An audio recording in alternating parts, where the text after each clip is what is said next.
Imana ikurinde gukorwa n'isoni. Icya kabiri, Imana igufubike. Icya gatatu, Imana ikubahishe. Ababa mwumvise ayo magambo muvuge amen cyane. Mu Imana amashyi yararemenye irabitunganya. Imana igushireho ikimenyetso cy'uburinzi. Umurimbuzi akunyureho akomeza urugendo. Kuri iyi Pasika Yesu wazutse azura ibyawe byapfuye. Kuri iyi Pasika Yesu wazutse imishinga yawe yananiranye umwami Yesu ayizure. Ikindi kandi ahicare kugira ngo abirinde. Akurinda abarozi n'abagizi ba nabi n'abanyeshari. Fashe uyu mwanya ngira ngo mbasabe muhe Yesu amashyi kuko yazutse.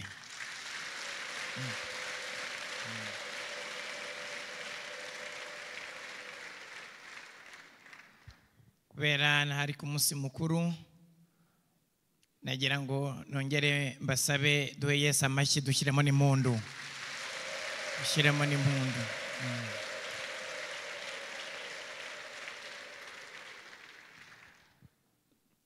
Tugiye gusoma ijambo ry'Imana, Itangiriro igice cya 3.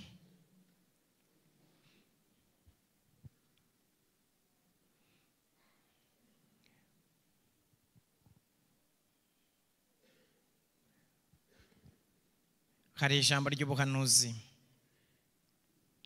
Itangiriro igice cya 3 umurongo waho wa 21.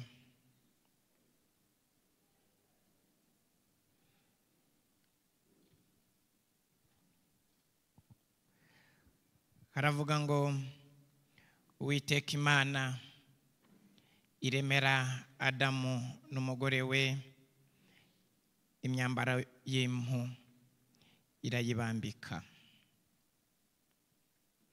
Nari nzi ko muvuga amen. Murantunguye pe. None ngiye gusubiramo. Uwiteka Imana iremera Adamu n'umugore we imyambaro y'impu irayibambika. Ubundi burya muri Bibiliya hari imirongo isaba kuvuga amena batabigusabye, ahubwo wowe ugahita ubyumva. Uyu murongo rero ngiye kubabwiraho iminota 2. Hari ibintu nka 2 mpanura nkahita mbabwira uwundi murongo, naho nkawubabwiraho iminota 3. Hari ibintu nka 2 mpanura nkaza kubabwira n'undi murongo nkawubabwiraho iminota 5, nkababwiraho ibintu 2 tugahita dusenga. Hano rero umwana w'umuntu Imana yiremeye aragwa akora icyaha. Akoze icyaha agira isoni. Icyaha gitera isoni. Icyaha gitera kwihisha. Icyaha kinatuma uhindura inzira wajya gunyuramo, kavuga uti ahangaha batambona reka nyura ahangaha. Icyaha ni kibi. Mwabivuga ibyo bintu? Icyaha ni kibi. Icyaha ni kibi. Hanyuma Imana ihitiza gusura wa muntu wakoze icyaha. Ntabwo yahise ivuga ngo sinzasubirayo kubera yuko akoze icyaha ubwo turarangizanije. Oya, ahubwo Imana yasubiyeyo. Irongera kuhabaga ibiganiro igiyeyo. Wa muntu yakoze icyaha rero isoni zamufashe ahita yihisha. Imana irabaza ngo urihe, byagenze bite? Icyaha kiganirwaho, Imana isanga hari ikigomba gukora. Somye rero uyu murongo. Iki nicyo gishushanyo cya mbere cya Pasika muri Bibiliya. Imana iremera. Nicaye hariya nahishuriwe ibintu byinshi. Ndavuga nti Imana uri mwiza cyane, numva ndafashijwe, ariko nanone ndongera nezezwa nuko umushumba amaze gutangaza igitaramo cyo kuwa 5. ndashimira Imana yuko kuwa gatanu tuzaba dufite igitaramo nanone gikomereza kuri Pasika. Ngo Imana iremera. Mwari muzi ko Imana yafashe itungo yarangiza ikaryica, yarangiza igafata uruhu, yarangiza ikarurema, igakora design y'umwenda. Ntabwo Imana yafashe uruhu nirangiza ngo urwo ruhu ihitiza ifubike yambike. Oya, nayishuriwe ndi hariya ngo yafashe design, uva yararemye nka kumwe mu nganda bakora, bagafata ikoti, bagafata umwenda, bagashyiraho akantu. Ntabwo Imana yakoze ikintu ngo ihitize igifubike noneho ngo Adamu ngo azimenye azizitunganirize. Imana yarabimutunganirije. Mu Imana mashi yararemye irabitunganya.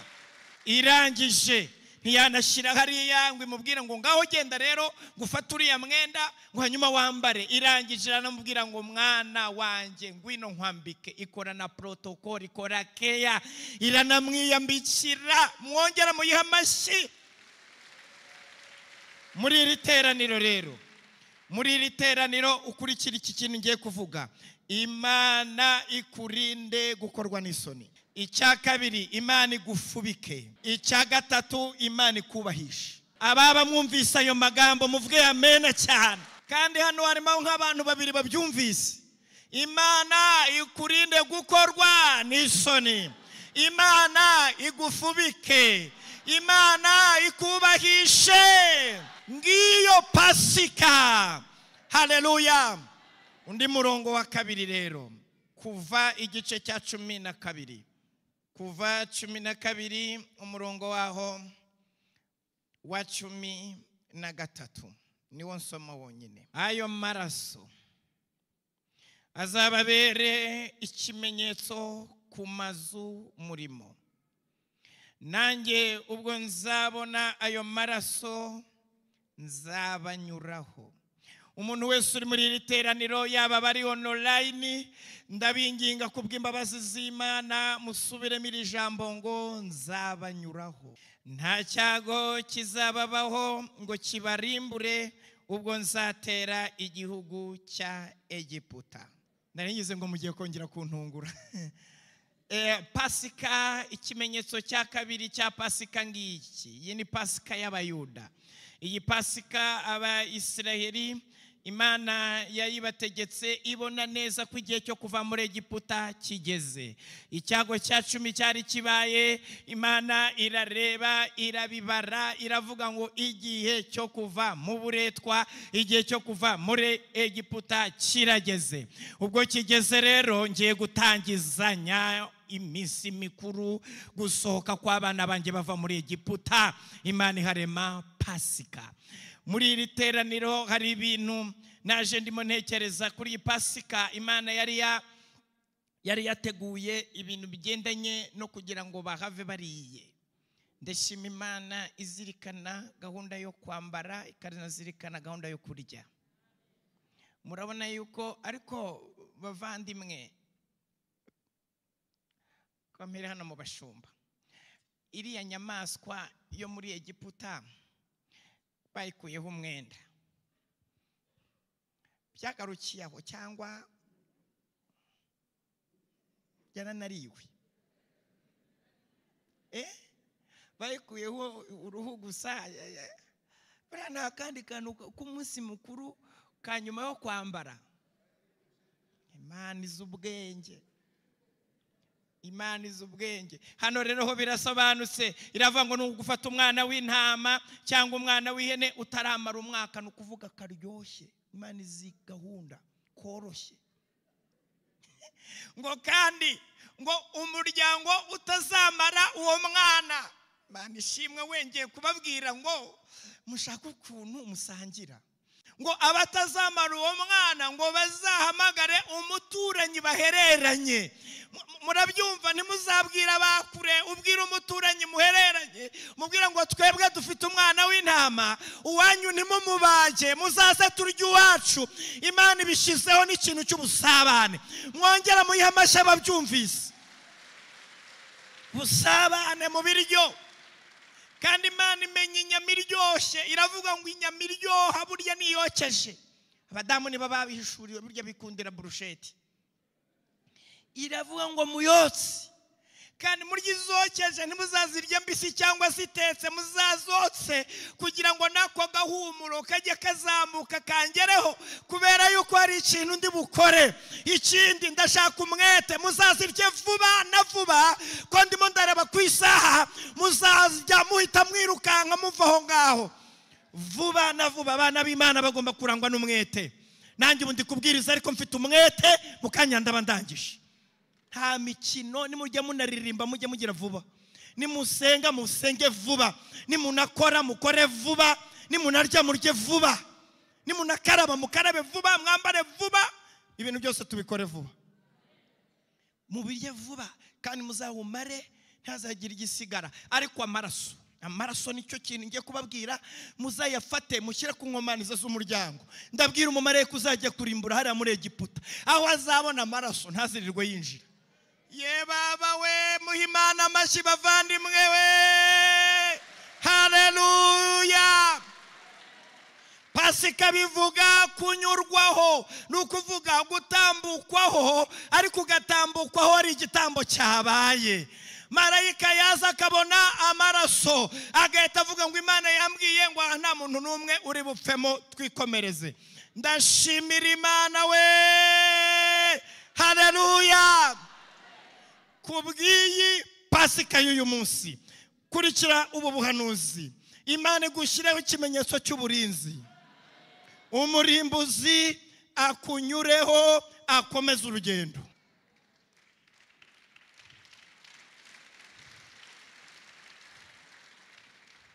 Ndasoreza mu rwandiko Pawulo yandikiye Abikorinto, igice cya 5, urwandiko rwa mbere, igice cya 5, umurongo waho wa 7.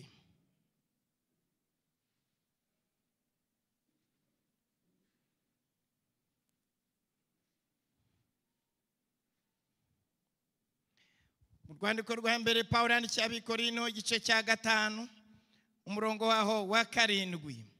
Nuko mwiyezeho umusemburo wa kera, kugira ngo mube irobe rishya, mube mutakirimo umusemburo wa kera, kuko ngo iki? Oya muyakurikiranye uko nyavuze, kuko ngo iki? Kuko Pasika yacu yatambwe ari we Kristo. Ngo iki?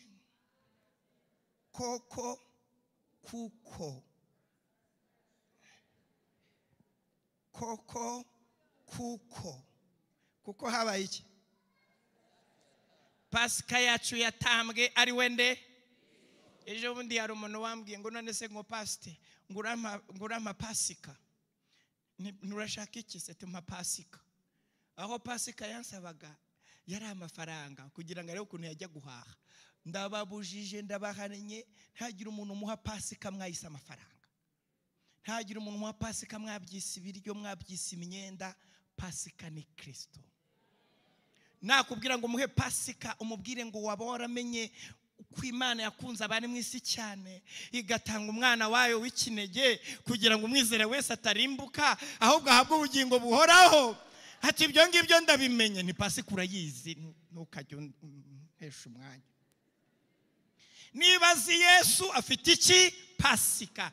Pawulo aravuga ngo imyumvire ya kera tuyihindure, ahubwo ndashaka kugira ngo abantu bamenye Pasika uwo ari we. Pasika ntabwo akiri wa mwana w'intama baririye muri Egiputa. Pasika ntabwo akiri ya ntama Imana yiciye muri Edeni, ahubwo Pasika byafashe indi sura. Pasika ninde? Haleluya! Ni Kristo. Mushyireho ririya jambo, mushyireho ijambo. Pasika yacu yagize ite? Yatambwe, ntimubisige. Pasika yacu ninde? Ni Kristo watambwe, kubera yuko Imana yasanze tutacungurwa hatabaye igitambo. Imana iravuga ngo ngiye kumutamba kugira ngo byuzure neza. Ababa mubyumva we,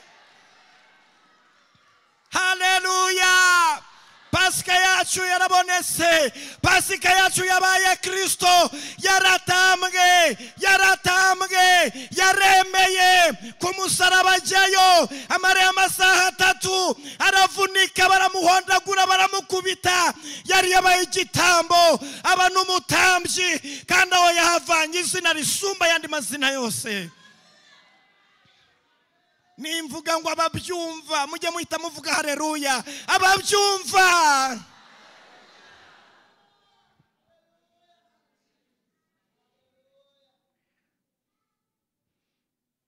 Ariko nushaka umusabi, ushaka umubwira uti mpa pasika, umubwire ngo akira Kristo. None bimusabi, musabi pasika we, mpa pasika we, ukiruti utakira Kristo. Haleluya. Pasika yacu ninde?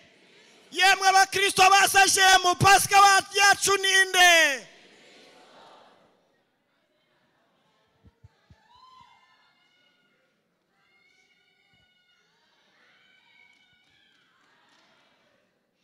Shumba muzavugane na designer abantu bategura hano kuri uyu musaraba, muzashyire ibara ry'umweru, noneho mwatsemo amatara atukura, mugira ukuntu hazamo umutuku.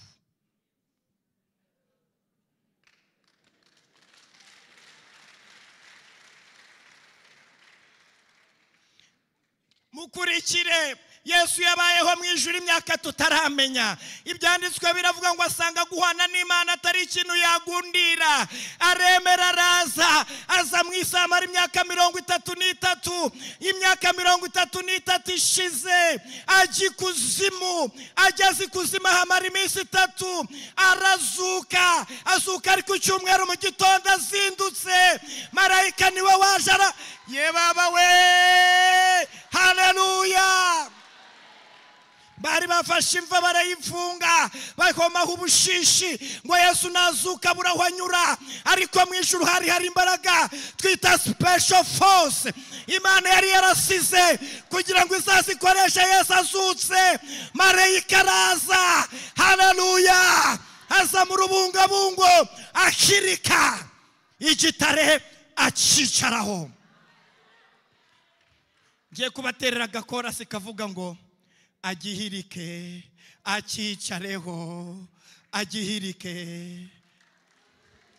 Mwari muzi impamvu yo kukigirika akakicaraho? Bagaruka bakagisubizaho.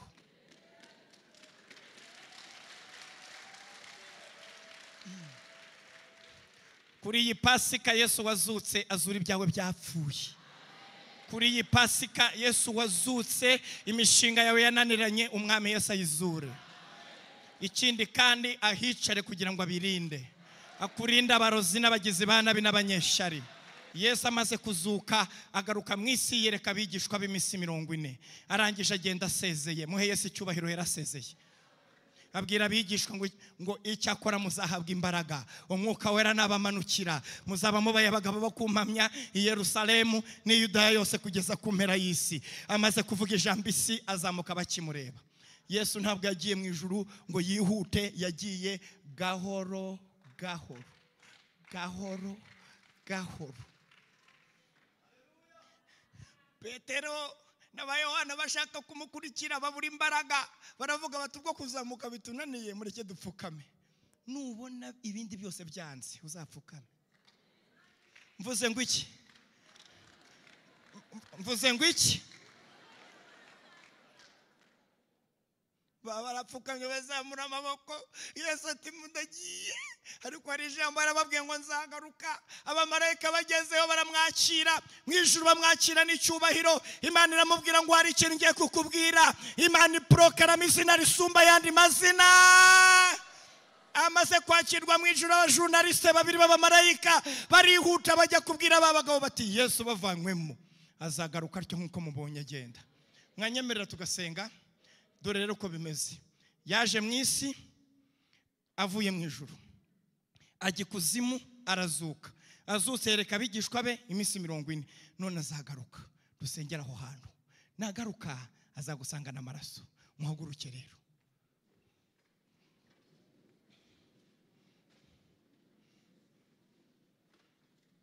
umuntu uzamura ikiganza gusa ni umuntu ushaka kwakira Yesu ari ubwa mbere, akavuga ati nanjye ndabimenye ko Yesu yatambwe ku bwanjye.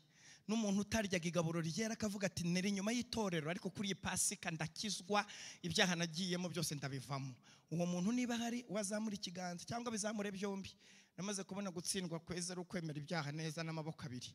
Zamura gutya cyane ndahita mbibona, nubwo muri benshi ariko nimbona umwe cyangwa babiri biyemeza gukizwa biraba bihagije.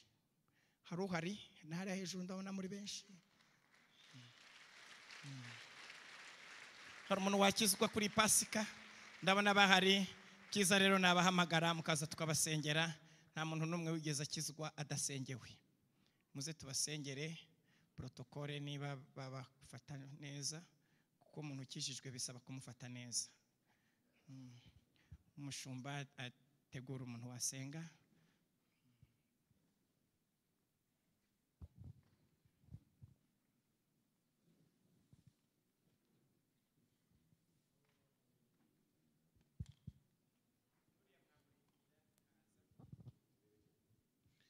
Banguka no kwigirira neza. Twongera Imana amashyi menshi cyane.